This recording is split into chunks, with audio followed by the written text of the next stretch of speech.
적벽대전은 없었다. 7. 조조의 패위는 전염병. 조조가 압도적인 병력과 전략을 갖고 있음에도 적벽대전에서 패배한 것은 사실이다. 학자들이 궁금한 것은 바로 당대의 판도에서 가장 중요한 전투가 적벽대전인데 조조에 비해 절대적인 열세인 손유연합군이 어떻게 승리할 수 있었던 것인가이다. 적벽대전에서 조조가 패배했다는 것은 그야말로 예상 밖의 일이기 때문이다. 적벽대전의 정황은 다음과 같다. 조조가 100만 대군을 이끌고 호기롭게 형주를 점령하고 손권과 대치했는데 이때 조조에게 계속 패배만 하던 유비는 유기와 합하여 겨우 2만여 명의 군사만 갖고 있었다. 손권도 많아야 3에서 5만 명의 군사를 갖고 있었으므로 총 5에서 7만 명에 불과했다. 조조군이 실제로 20에서 25만 명이라고 하더라도 전투 자체가 이루어지지 않을 정도로 열세임에 틀림없다. 앞에서 설명한 원계의 고육계, 방통의 연환계에 의해 조조의 수군이 완전히 괴멸했지만 조조의 대군이 전멸한 것은 아니다. 조조의 수군이 완전히 패배했다고 하더라도 그건 수군의 일이지 육군이 괴멸된 것은 아니기 때문이다. 사실 조조의 수군은 형주의 수군을 인수한 것에 지나지 않으므로 조조의 주력군은 아니다. 그러므로 조조가 적벽에서 패퇴했다는 것은 적벽대전의 서전에서 패전했다는 것을 의미한다. 그런데 적벽대전을 보면 매우 이상한 점을 알 수 있다. 당시에 조조가 남정할 때 동원한 병사를 20에서 25만 사이로 추측한다면 조조의 수군 즉 형주의 수군이 전멸했다고 하더라도 조조의 주력 부대인 육군의 병력은 그대로 존재했다는 것을 의미한다. 이 숫자는 손오의 연합군에 비해 최소한 3에서 4배에 달하는 대군이다. 손오 연합군은 오림에 주둔한 조조의 수군이 괴멸되자 곧바로 상륙작전을 벌였다. 그런데 오림에 주둔한 조조군을 상륙작전으로 격파하기 위해서는 조조군보다 최소한 5에서 10배의 병력을 투입하는 것이 상식이다. 물론 이런 병력을 투입한다고 해서 승리를 보장할 수 있는 것은 아니다. 상륙전의 습성상 그러하다는 것인데 손오의 연합군이 조조의 수군과의 전투에서 손실이 전혀 없더라도 5만 명 정도의 병력이라면 조조군을 상대로 무난히 승리를 거두기 위해서는 조조의 군사가 1만여 명에 지나지 않아야 한다는 결론이다. 상륙작전을 펼치는 공격군에 비해 수비군이 절대적인 장점을 갖고 있다는 뜻으로도 설명할 수 있다. 그런데도 조조가 퇴각한 것은 사실이다. 학자들이 말하는 적벽대전의 대패란 조조가 수군에 이어 오림에 주둔하던 육군도 완전히 괴멸되었기 때문에 퇴각하지 않을 수 없었다는 것을 의미한다. 그렇다면 그 작은 손오의 연합군에 조조의 육군이 어떻게 패배했는지 의문이 들지 않을 수 없다. 전투라면 일가견이 있는 조조가 병력도 적은 상육군에게 패배했다는 것인데 이는 비상식적인 일임이 틀림없다. 조조는 뛰어난 천재일 뿐만 아니라 학습을 게을리하지도 않았으며 특히 병법에 능했다. 제갈량조차 후출사표에서 조조의 지모와 기략은 매우 남다르며 그의 용병은 마치 손모으기와 같이 뛰어나다고 지적하고 있다.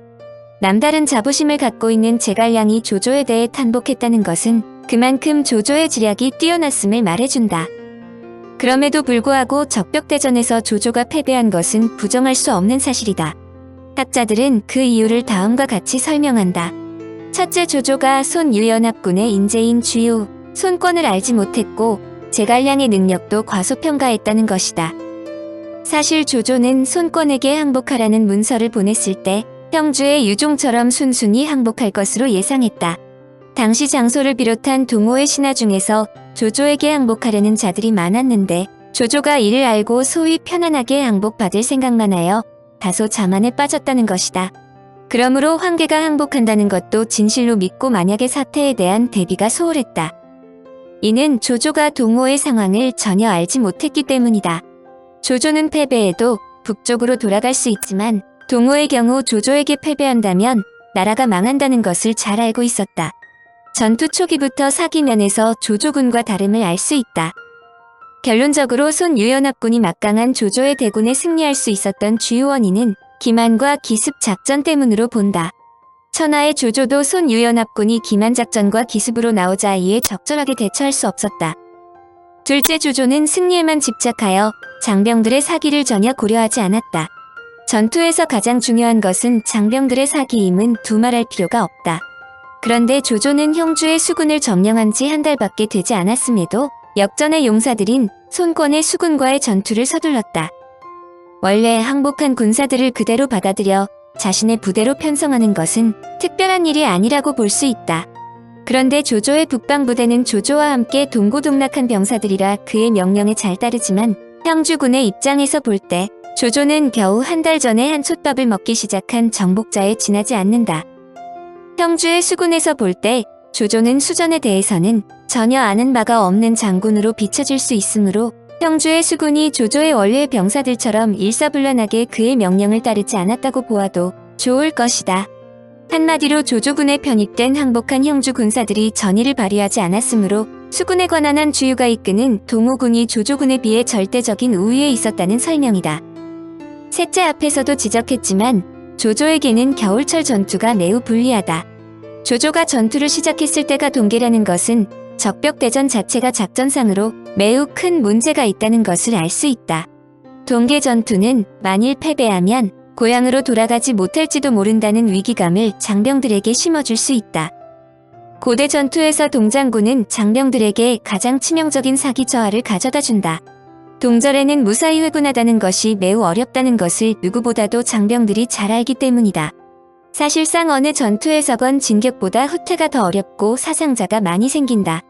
이래저래 조조군의 사기는 전투하기 전에 이미 땅에 떨어져 있었다는 이야기이다.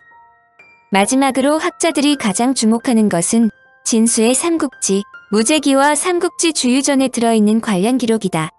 조조가 적벽에 도착하여 유비와 싸웠을 때 역병이 크게 유행하여 관리와 병사들이 많이 죽자 조조가 후퇴했다는 것이다. 한마디로 조조군의 사기는 전투가 벌어지기 전에 이미 땅에 떨어져 있는 데다 설상가상으로 질병마저 돌자 더 이상 전투할 여력이 없게 되어 조조가 서둘러 철수를 명령했다는 것이다. 진수의 삼국지 가우전에서 배송진은 다음과 같은 주석을 적었다. 적벽에서 패배는 운수 탓이었다. 실제로 역병이 크게 유행했기 때문에 맹렬하던 기세가 꺾였고 따뜻한 바람이 남쪽에서 불어 불기를 조장했다. 실로 하늘이 그렇게 만든 것으로 사람의 탓이 아니다. 근래 과학자들의 연구는 다방면에 걸쳐 있다. 학자들은 배송지가 실제로 큰 역병이 일어났다는 주석에 주목했다. 중화의학 잡지의 이우송은 조조가 적벽 전투에서 패배한 것은 장강 유역에 만연해 있는 풍토병에 걸렸기 때문이라고 적었다. 조조가 풍토병에 걸린 장병들의 사망자가 너무 많기 때문에 조조가 직접 배에 불을 지르고 철수했다는 것이다. 이중천도 조조의 패전 원인은 제갈량의 지략보다는 실제로 조조의 군대가 얻었던 유행병일 수 있다고 지적했는데 실제로 유행병이 일어났다면 대체 어떤 유행병이냐인데 학자들은 이 질병이 급성흡혈충병이라고 단정한다. 중국에서는 매우 잘 알려져 있는 병으로 주역에서 산풍고라고 적혀 있을 정도이다. 1972년 호남성 장사 마왕퇴의 한나라 시대 무덤에서 한 여성의 미라가 세상을 놀라게 했다. 장사의 승상대우 부인의 미라로 2100년이나 지났는데도 몸에 탄력이 있고 손발의 관절이 움직일 만큼 거에 완벽하게 보존되어 있었다. 그런데 과학자들이 미라를 철저하게 조사한 결과 장의 내벽과 간장 조직에서 흡혈충 알을 발견했다. 당시 최상층에 있던 대우 부인조차 이 풍토병에 걸렸다는 사실은 이 일대의 흡혈충병이 상당히 유행했음을 말해준다. 삼국지는 대우 부인이 사망한 지 약 300년 후에 벌어진 것으로 학자들은 이 당시에도 흡혈충병이 서민층 사이에 상당히 만연되어 있었을 것으로 추정한다. 흡혈충병은 여름에 유행하는데 적벽대전 자체는 겨울에 벌어졌다고 하더라도 조조군이 강남으로 들어간 것은 여름철이다. 즉 조조 수군들이 익숙하지 않은 수상생활을 하다가 감염되었을 것으로 추정하는 것이다. 이 병의 잠복기는 약 한 달, 즉 적벽대전의 결전 시기에 발생하여 조조군은 싸울 여력조차 없었다는 설명이다. 주유는 남정으로 긴 여행을 한 북방의 조조의 대군과 싸워도 승산이 있다고 정확하게 판단했다. 그는 조조군이 장기간 남행으로 장병 간의 질병이 만연하여 손유연합군이 비록 병력 수에는 열세이지만 승리할 수 있다고 손권을 설득했는데 그는 장강 유역의 풍토병이 조조의 치명상을 줄 수 있다고 사전에 예측했다. 그리고 그의 예상은 적중했다. 사실 전염병이 돌고 있었다면 막강한 전투력을 가진 조조라 하더라도 대안을 댈 수 없었을 가능성은 충분하다. 황계의 거짓 투항으로 수군이 설사 괴멸되었더라도 전염병이라는 초유의 사태가 없었다면 손유의 육군이 오림에 상륙하여 조조군을 물리친다는 것은 사실상 불가능했다고 볼 수 있다. 적벽대전을 꼬집어 말한 것은 아니지만 당대의 전염병에 대해서는 비교적 자세한 기록이 있다. 사서에 따르면 동안 동가 원년부터 건한 22년까지 67년 동안에 8차례의 역병이 돌았다고 한다. 건한 22년에는 조비도 역병에 걸렸는데 그는 훗날 오질에 다음과 같은 편지를 썼다. 지난해 역병이 돌았을 때 내가 직접 그 재난을 겪었소. 고통이 이루 말할 수 없었소. 조식도 집집마다 시체가 쌓여가는 고통이 있고 방방마다 흐느끼는 슬픔이 있었다고 당시의 상황을 적었다. 건한 13년 적벽대전 당시의 전염병이 조비와 조식이 보았던 것처럼 참담했다면 손유의 연합군이 오림에 상륙하기 이전에 이미 조조의 전력은 사라졌다고 볼 수 있다. 물론 발병 주기와 지역, 병사들의 면역력 등을 들어 이 주장에 의문을 제기하는 학자들도 있음을 첨언한다. 나관중이 삼국지의 전염병에 대해 적지 않은 이유가 무엇인지 아직 확인되지는 않았다. 나관중이 조조군에서 전염병이 돌았다는 것을 몰랐기 때문에 삼국지의 질병에 대해 적지 않았을 수도 있다. 그러나 일부 학자들은 나관중이 전염병에 대해서 몰랐기 때문이 아니라 의도적으로 제외했다고 생각한다. 삼국지 자체가 삼국시대의 영웅담에 대한 이야기인데 조조군이 전염병으로 장병들이 무력했을 때 손유의 연합군이 승리했더라고 하더라도 영웅적인 행동이라는 볼 수 없다고 생각했을지 모른다. 사실 공명과 주유가 전염병에 걸린 조조군을 전멸시켰다 하더라도 문학작품에서 그다지 흥미로운 소재가 아님은 틀림없다. 한편 여러 정황을 감안할 때 적벽대전에 대한 기존 생각을 수정해야 한다는 견해도 있다. 실제 적벽대전의 전투는 삼국지의 기록처럼 대단하지 않았을 가능성도 농후하다는 설명이다. 일부 학자들의 적벽대전에 대한 시나리오는 간략하지만 다음과 같다. 적벽대전은 알려진 것과는 달리 대규모 전투는 벌어지지 않았다.